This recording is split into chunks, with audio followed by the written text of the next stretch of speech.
Good morning मेरे प्यारे बच्चों। कैसे हो आप सब लोग। आशा करता हूँ कि आप सब लोग बहुत अच्छे होंगे। मैं प्रोफेसर राम सिंह यादव मेकलसूता कॉलेज डिंडोरी फिर मैं आप लोगों के बीच में नए चैप्टर नए वीडियो के साथ उपस्थित हुआ हूँ। और आज का हमारा जो टॉपिक हो व्यंग्यात्मक निबंध, इस टॉपिक पे हम लोग चर्चा करेंगे। ये बीएससी, बीए और बीकॉम फर्स्ट ईयर के बच्चों के लिए है। तो शुरू करते हैं व्यंग्यात्मक निबंध, और टॉपिक का नाम है अफसर और इसके लेखक हैं शरद जोशी जी।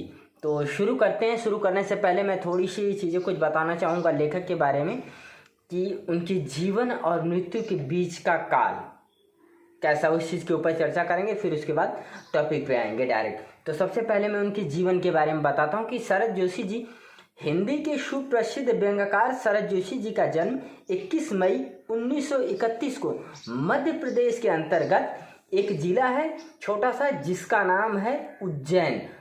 उज्जैन जैसा कि सब लोगों को पता है फेमस है, महाकाल नगरी नाम से जाना जाता है। तो उज्जैन में शरद जोशी जी का जन्म हुआ था। शरद जोशी जी के व्यंग्य में हास्य, कड़वाहट, मनोविनोद और चुटीलापन है जो उन्हें लोकप्रिय रचनाकार बनाता है। शरद जोशी जी ने समसामयिक जीवन की विसंगतियों, लक्षणा, व्यंजना की तलवार का बखूबी प्रयोग किया है। उनके व्यंग्य इतने सशक्त, रोचक एवं पैने होते थे। पैने समझ रहे हैं ना? हाँ, इतने सशक्त, रोचक और पैने होते थे कि उन्होंने 25 साल 25 ईयर्स तक कविता के मंच से गद्य पाठ किया। उनके जनप्रिय लेखन ने उस उक्ति को चरितार्थ किया कि साहित्य समाज को मसाल दिखाता है। अनेक प्रांतीय सम्मानों के साथ 1990 में भारत सरकार ने उन्हें पद्मश्री से विभूषित किया। जैसा कि सबको पता है कि पद्मश्री सम्मान बहुत बड़ा होता है। पद्मश्री सम्मान से उन्हें भारत सरकार ने विभूषित किया। मध्य प्रदेश सरकार ने इनके नाम पर शरद जोशी सम्मान आरंभ किया। शरद जोशी व्यंग्य के इतिहास के मील के पत्थर साबित हुए तथा दूरदर्शन एवं फिल्म जगत में अनेक लेखन के व्यापक जनाधार उनको मिला। उनके लेखन से देश के बहुत बड़े समुदाय ने दृश्य श्रव्य, जैसा कि सबको पता है दृश्य मीन्स होता है देखना, श्रव्य मीन्स सुनना, अर्थात दृश्य श्रव्य माध्यम से हिंदी की शक्ति, सामर्थ्य व व्यंजना कौशल का परिचय प्राप्त किया। शरद जोशी जी व्यंग्य के ऐसे हस्ताक्षर हैं जिनसे हिंदी की व्यंग्य विद्या सशक्त भी हुई तथा व्यंग्य की एक नवीन शैली चल पड़ी। नवीन मीन्स जैसा कि सबको पता है नया। अब मैं बता देता हूँ व्यंग्य का अर्थ क्या होता है। व्यंग्य का अर्थ यानी सत्य, कटाक्ष। जैसे हम जनरली चीज़ें देखते हैं जहाँ हम दो चार दोस्तों के बीच में खड़ा रहते हैं, अगर कोई चीज़ हम बोल रहे हैं तो सिंपल सी बात है कि दूसरा उसे कटाक्ष कर देता है, काट देता है हमारी बात को। वही होता है व्यंग्य। इसे हम अपनी भाषा में कहते हैं सत्य या कटाक्ष। अर्थात साहित्य की एक विधा है जिसमें उपहास, मजाक और इसी क्रम में आलोचना का प्रभाव रहता है। अर्थात आलोचना किसी बात को, है ना। अब व्यंग्य में, अर्थात व्यंग्य को मुहावरे में व्यंग्य बाण कहा जाता है। अब छोटा सा एक नोट्स और मैं बता दे रहा हूँ इसमें कि हिंदी में हरिशंकर परसाई और श्रीलाल शुक्ल द्वारा इस विधा के प्रमुख हस्ताक्षर हैं। ये तो इनकी जीवनी के बारे में था। अब शुरू आप बता देना। यथासंभव व्यंग्य संग्रहों से संग्रहित उनका प्रसिद्ध निबंध अफसर पर चर्चा करेंगे आज हम लोग। अंग्रेजी शासन काल की समाप्ति के बाद जब हमारा देश स्वतंत्र हुआ तो हमारे देश की अफसरशाही उसी ढर्रे पर फिर चली जिस पर अंग्रेजी हुक्मरान, अंग्रेजी अफसर अपनी अफसरी दिखाते थे। आदमी अर्थात व्यक्ति देशी है, व्यक्ति देशी है लेकिन उसका साचा अंग्रेजी है। लेखक हैं जैसा कि मैं अभी बताया हूँ। तो आइए चलते हैं। लोग सोचते हैं कि अफसर किस मिट्टी का बना है। मिट्टी तो देसी है, सिर्फ सांचा विदेशी है। जिसमें अफसर ढलता है, अफसर ढलकर तैयार होता है, या जन्म से ही अफसर हो जाता है। अफसर से रिटायर होने के बाद भी आदमियों में अफसरत्व कायम रहता है। जो घर के लोगों को परेशान करता रहता है वह परम अवस्था जब पत्नी एक न सुलझने वाली चीर पेंडिंग साक्षात फाइल की तरह नजर आती है उस अफसर को। अफसर हर बच्चा अपने आप में एक केस लगता है।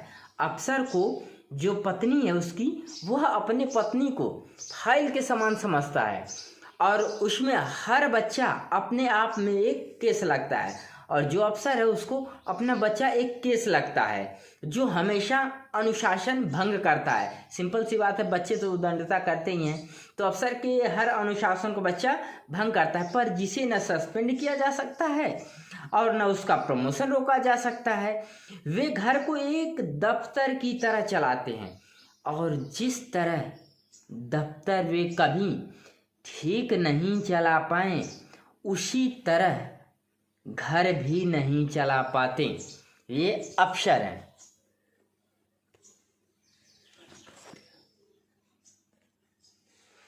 वर्षों हो गए, कितने अफसर आए चले गए, कितनी कुर्सियां उनके वजन से चरमरा कर टूट गईं और फेंक दी गईं, पर वजन वही रहा। फाइलें उसी तरह बनती और विकसित होती रहीं।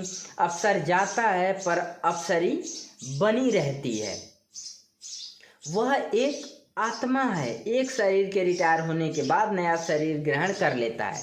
अफसर नहीं जाता, वह कायम रहता है। हर नया अफसर अपने आप में गमक लिए रहता है। गमक समझ रहे हैं ना? हाँ, जब आता है चमन में बहार बनकर आता है और जब जाता है तो मर्तबान का अचार बन के चला जाता है। यानी जब आता है तो कुछ नई नई चीज़ें उसके साथ डर भय सब कुछ आती है जो कि वहाँ का माहौल वातावरण को पूरा बदल के रख देता है। लेकिन जब वह जाता है तो बिल्कुल एक में मिल जाता है, अचार के समान हो जाता है, छोटे से लेकर बड़े कर्मचारियों तक का। कभी अफसर को जाते हुए देखिए, तबादले का दृश्य बड़ा रोचक होता है। कहा जाता है कि इस मौके पर हम क्या कहें, एक तरफ हमें बड़ा अफसोस होता है कि वर्मा साहब आज हमारे बीच से जा रहे हैं और दूसरी तरफ हमें खुशी होती है कि यादव जी हमारे बीच आ रहे हैं।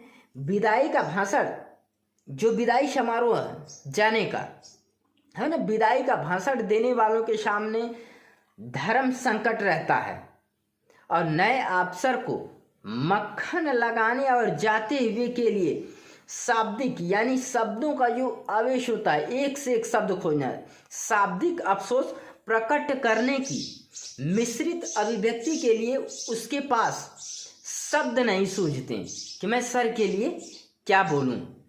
कुछ शब्द हैं जो कह दिए जाते हैं और कुछ यानी कि कुछ ऐसे शब्द हैं जो कह दिए जाते हैं, कुछ ऐसे शब्द हैं कि जो अपने आप में ही दबे दबे रह जाते हैं, है ना। जाता हुआ अफसर सब कुछ संतोष कर लेता है। नया अफसर यानी सब कुछ नया। नया अफसर आया है तो बिगड़ी दुरुस्त होगी और जो दुरुस्त है उसको हटाकर नया लाया जाएगा। सारी चुस्ती शुरू के 2 माह बाद में वही ढर्रा और वही दुरुस्त गाड़ी फिर उसी चाल से चलने लगती है। जैसे बिगड़ी गाड़ी धीरे धीरे धीरे धीरे चलती है, उसी राह पे फिर गाड़ी चलने लगती है। ठीक है। अफसर के शरीर की कोई रग अर्थात उसके शरीर के कोई रग सरकार के सूत्रों से अलग काम नहीं करता। यानी कि जो अफसर है उसका रग रग एक कण भी सरकार के नियमों से अलग हटकर काम नहीं करता। फाइल, मीटिंग, दौरा, report, DO, reminder, memo, order, है ना, ऑर्डर की दुनिया में बधा हुआ सहानुभूति का पात्र। यानी कि उस अफसर को इतना सब कुछ वह बेचारा अपने ऊपर लिया रहता है, उसके बाद भी सिर्फ मात्र 2 शब्द जिसे हम सहानुभूति कहते हैं, वह मात्र सहानुभूति का पात्र है। सब कुछ रूटीन है। अफसर से दोस्ती नहीं की जा सकती, उससे रिश्ता किया जा सकता है, क्योंकि रिश्ते में नियम होते हैं। नियम जैसा कि सबको पता हो कि अगर रिश्ता जुड़ता है तो उसमें कहीं ना कहीं नियम कुछ हैं, कोई दायरा है। लेकिन दोस्ती में ना कोई नियम होता है ना कोई दायरा होता है। ठीक है, अफसर के साथ नहीं चल सकते, उसके पीछे चलना होता है। अफसर के पीछे नहीं चल सकते लेकिन उसके पीछे चलना होता है। एक कहावत है कि अफसर के सामने और घोड़े के पीछे नहीं आना चाहिए। ये कहावत बहुत बचपन से सुनते चले आ रहे हैं।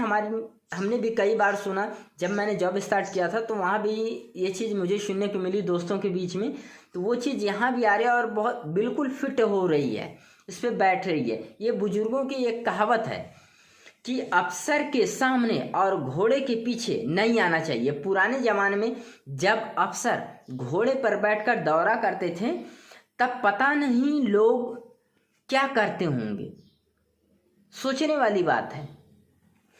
क्योंकि तब आगे या पीछे हालात बिगड़ने का अंदेशा हरदम बना रहता है। तब किनारा काटकर बगल में रहना ही एक नीति रही।